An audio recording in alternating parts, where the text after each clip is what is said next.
narx sifatga ta'sir qiladimi? Mijozimiz bizga shu ishni olib kelib topshirdilar. Bu bino o'zi qurib bo'lingan. Bu dizayn lekin ularga yoqmagan. Qaysidir ma'noda bu dizayn juda eskicha. O'sha mijozimizga yoqmagandan keyin bizga olib kelib topshirdilar. Iloji boricha shuni asijit qilib beringlar dedilar. Bu ishni biz mana bu darajagacha olib chiqdik. Sifat farqini ko'rsanglar bo'ladi.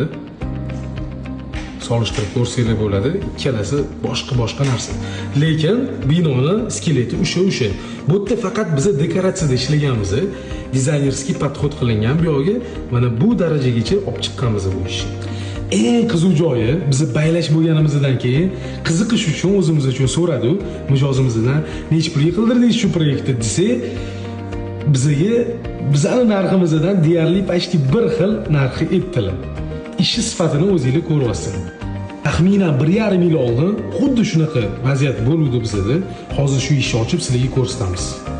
Bu yerda ham xuddi shunaqa vaziyat. Bu ishni olib biz mana bu darajagacha olib chiqqanmiz. Menga shunaqa sifatli ishlar kerak bo'ladigan bo'lsa, aloqaga chiqaverasizlar. Xudo xohlasa ishlarni sifatli va tez qilib beramiz. Sizlar bilan Limon Project. Salomat bo'linglar.